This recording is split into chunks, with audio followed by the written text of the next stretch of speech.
Bapak, Ibu, dan saudara-saudari yang terkasih, di zaman Perjanjian Lama, kusta sudah dianggap sebagai bahaya terbesar, sampai penyakit ini dikaitkan dengan hidup keagamaan. Orang yang sakit kusta tidak boleh ikut beribadah bersama orang lain, sebab dianggap dalam tanda petik najis, tidak murni. Demikian ditandaskan dalam kitab Imamat. Di zaman Yesus juga sama, orang sakit kusta itu disingkirkan atau diasingkan dari masyarakat. Hubungannya dengan orang lain terputus. Sekarang ini, saudara-saudari, meskipun belum seluruhnya, pada umumnya penyakit kusta atau lepra sudah dapat diatasi. Namun isi pesan Injil yang kita dengar hari ini, dewasa ini pun tetap aktual dan relevan. Sebab di zaman kita masih banyak orang yang menderita kusta batin. Dalam Injil dikatakan bahwa seorang sakit kusta yang sudah disingkirkan dari masyarakat toh berani datang dan berlutut mohon kepada Yesus, "Jika Tuhan mau, Tuhan dapat mentahirkan daku."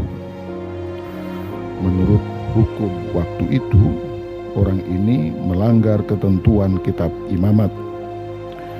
Dan dengan berkata, "Jika Tuhan mau, Tuhan dapat mentahirkan daku."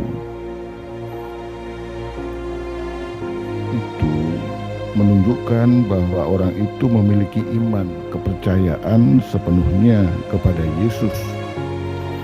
Ibaratnya ia menantang Yesus untuk bertindak, dan Yesus pun bertindak. Ia bahkan meraba orang kusta itu. Ia melanggar ketentuan kitab Imamat, tetapi orang itu ditahirkan. Ia sembuh dari kusta. Ternyata Yesus juga menghormati hukum dan peraturan apapun yang baik, asal sesuai dengan tujuannya. Maka ia minta supaya orang itu pergi kepada seorang imam untuk diteguhkan penyembuhannya, supaya ia diakui dan diterima kembali untuk berhubungan dalam masyarakat Yahudi lainnya. Saudara-saudari yang terkasih, menarik apa gerangan pesan Injil hari ini bagi kita sekarang ini. Pada dasarnya, saudara-saudari, Injil hari ini mengajak kita untuk makin memahami dan melaksanakan persaudaraan dalam kasih. Kasih sejati itu tidak mengenal batas atau perbedaan, mengatasi segalanya. Yesus memberi teladan tentang sikap dan perbuatan kita terhadap sesama kita. Tidak ada perbedaan, tidak ada orang lain atau sesama yang dianggap dalam tanda petik najis atau kotor. Yesus justru mendekati orang-orang yang secara resmi ataupun menurut pandangan masyarakat dianggap najis, berbahaya, rendah, berdosa, tak berarti bagi masyarakat dan harus dijauhi. Saudara-saudari, di dalam masyarakat kita sekarang ini pun yang menyebut dirinya sebagai masyarakat modern, terdapat juga dalam tanda petik penyakit kusta modern. Di satu pihak, banyak sesama kita yang sakit, bukan sakit fisik apapun bentuknya, melainkan sakit hatinya, hanya sibuk dengan kepentingannya sendiri. Inilah lepra atau kusta egoisme. Tetapi di pihak lain, banyak pula orang yang merasa dirinya disingkirkan dari kelompok atau mengalami adanya diskriminasi di berbagai bentuk atau rupa.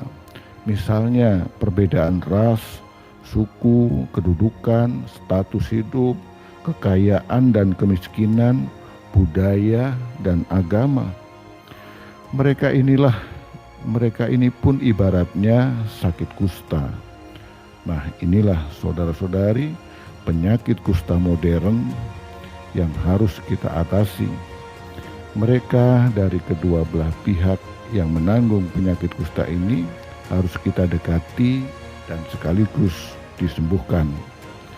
Tetapi orang-orang berbudi baik yang mendekati untuk menolong orang-orang sakit kusta batin atau hatinya itu, terutama mereka yang menderita, dan dalam bahasa Alkitabiah disebut orang-orang berdosa, dianggap melanggar adat, sopan santun, menurunkan nama pribadi atau kedudukan yang dimilikinya dalam masyarakat.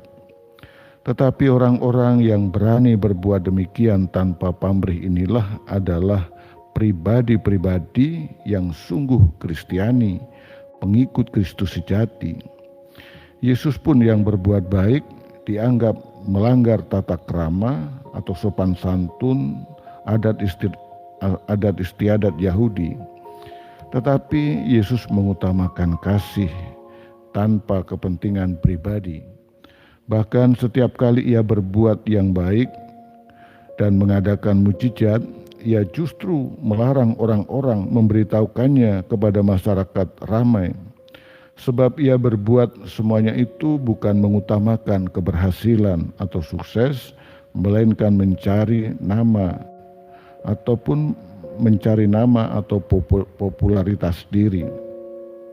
Saudara-saudari yang terkasih, perlu kita sadari, kita perhatikan dalam Injil hari ini, sebagaimana tadi dikatakan bahwa Yesus tergerak hatinya oleh belas kasihan. Lewat sabda Tuhan hari ini, mari kita berbuat mengikuti teladan Yesus yang berbelas kasih, mengulurkan tangan menolong orang yang memerlukan bantuan kita. Tetapi saudara-saudari, jangan lupa pula kita pun mungkin menderita penyakit kusta batin dan mohon kepada Tuhan untuk dibebaskan. Kemuliaan kepada Bapa dan Putra dan Roh Kudus, seperti pada permulaan, sekarang, selalu, dan sepanjang segala abad. Amin.